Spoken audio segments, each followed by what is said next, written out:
Hi, I'm Ryan Corrigan. Today I'll be talking about the conflicts over the Rio Grande between Mexico and the United States.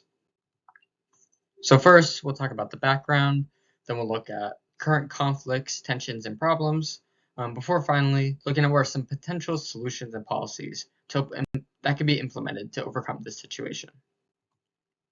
So first, we need to look at the characteristics and location of the Rio Grande River. So it's a river that flows from Colorado all the way down to the Gulf of Mexico and is the natural border between the U.S. and Mexico around that Texas area. Overall, it's 1,990 miles long, making it the fifth longest river in North America. So because of this, it's pretty influential, and 6 million people rely on this river. A lot of diverse ecosystems and a lot of industries are incredibly reliant on this river to sustain their lifestyles.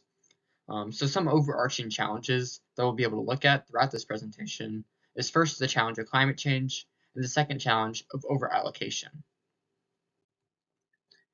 Beyond this, we can look at the water treaties that sustain the current outlook of the Rio Grande River.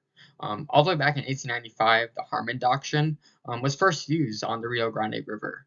Judson Harmon, the U.S. Attorney General at the time, established this and relied on this notion of absolute territorial sovereignty, like we discussed in lecture. As the upstream nation, Harmon thought that the U.S. had no obligation to limit diversions for the benefits of downstream Mexico. Because of this, we can see that this is kind of the foundation that a lot of the relationships between Mexico and the United States were built upon in the future, which just kind of shows how often it's pretty one-sided a lot of the time.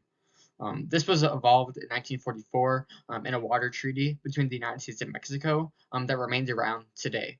Because of this, we can see that Mexico must average 350,000 acre-feet annually over 5 years in shipments to the United States. The whole goal here is to prevent Mexico from massive diversions and allow for flexibility with unpredictable weather.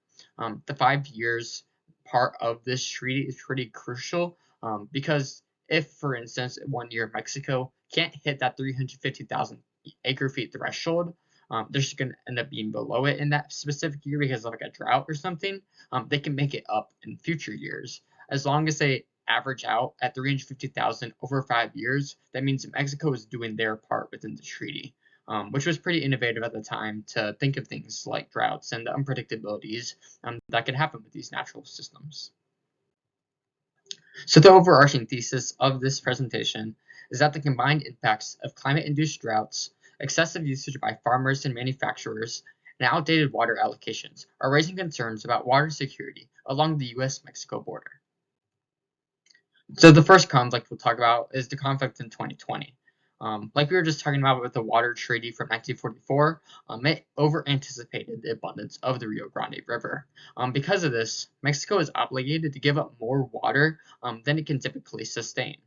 For instance, 3 times since 1992, Mexico has fallen short of its 5-year commitment. Because of this, there's tension between, since the river flows from west to east, if Mexico is undercutting this obligation, that means people in Texas aren't getting the water that they feel like they deserve, and people in Mexico are losing water that they also feel like they deserve. So there's a lot of tensions over here on who gets to use the water and how it's being used.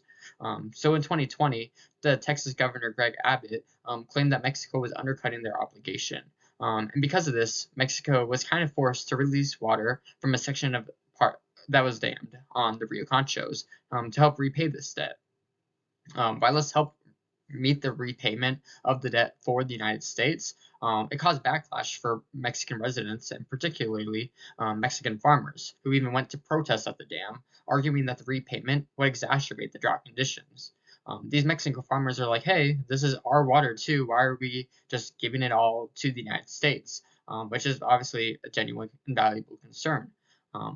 At this protest, though, a riot escalated and ended up killing a 35-year-old woman, which just kind of highlights how these tensions can be pretty destructive and are pretty detrimental to the lives of people in both the United States and Mexico.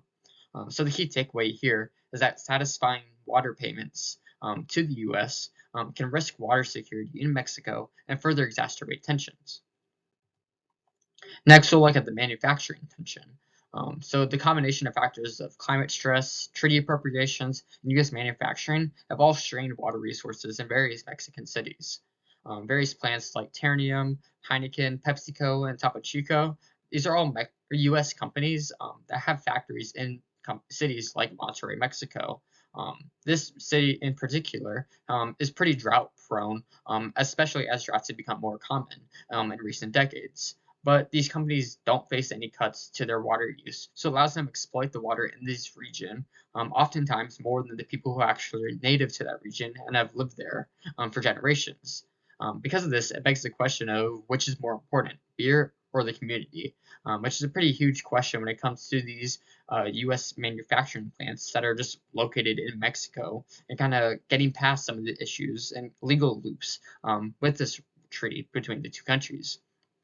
And it's particularly occurring along class lines, where we have some wealthy suburbs that still have like green lawns and pools in Monterrey, but there's others that require trucks to bus water to them because there's insufficient infrastructure that cannot keep up with the growth. So the overall key takeaway here is that tensions over shared water use between Mexican residents and U.S. manufacturers located in Mexico are occurring particularly along class lines. And this highlights there's a lot of tension going on here on who gets to use the water and how they're getting to use it. Finally, we'll talk about the agricultural problems. So all these factors of similarly like climate stress, increased salinity, and treaty appropriations have all resulted in uncertain agriculture for the U.S. and Mexico. A lot of times, these farmers don't know how much water they'll have in a given year, which hurts their investment matters and if they will be able to actually profit in that specific year. Um, because this area is known as the land of two summers with extreme temperatures a lot of the time, irrigation is crucial for agriculture to actually thrive along the Rio Grande River.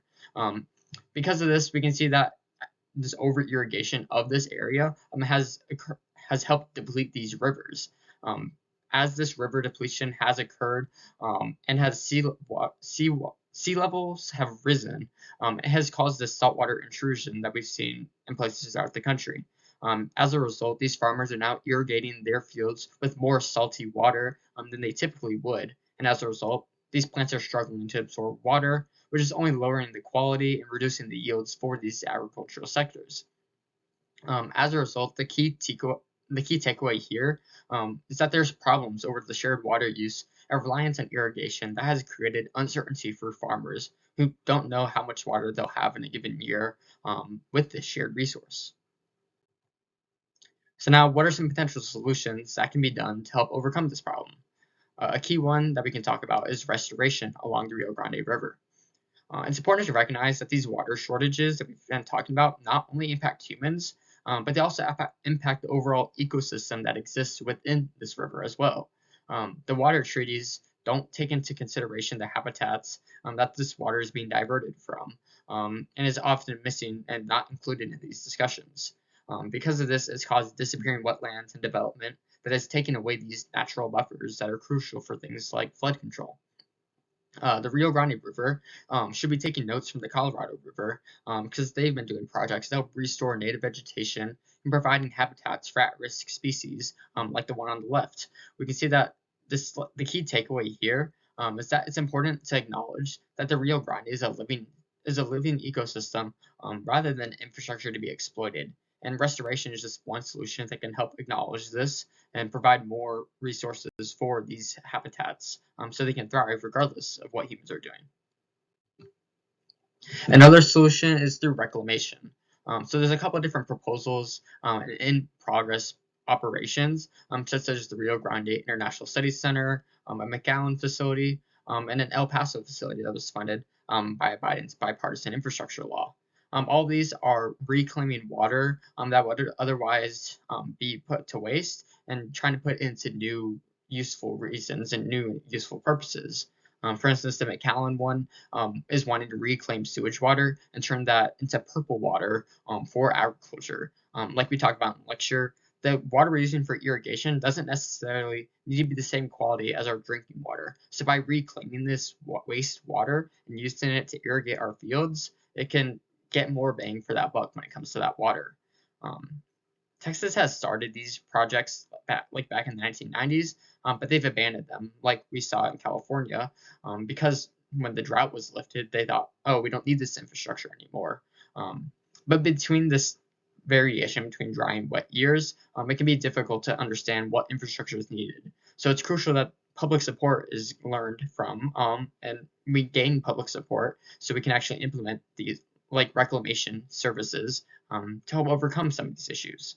So the key takeaway here is that water reclamation can aid in reducing water consumption, but it requires public support for the upfront costs that it will obviously entail.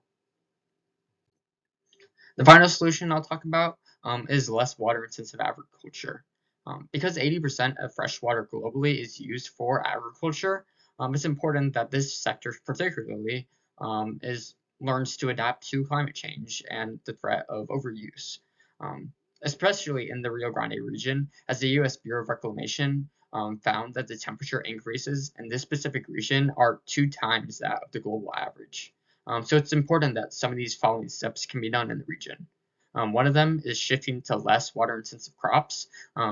Because of this, it can maintain these agricultural legacies. People can still be farmers and still do the thing they've been doing for generations, but just doing it in more sustainable ways. A second is with fallowing fields. So rather than growing crops every year back to back to back and depleting that soil, maybe leaving it fallow for a year and not using it, or just rewilding it altogether, can cut back the acreage that needs to be irrigated and just really focusing on doing the most productivity with the least amount of acres. Overall, these are going to require financial incentives, but they can be led by consumers on advocating for crops and produce that is going to be more water sustainable. So here's the sources I use. And yeah, thank you. Whenever you're watching this video, if you're watching it, hope you're having a good day, and thank you for a great class.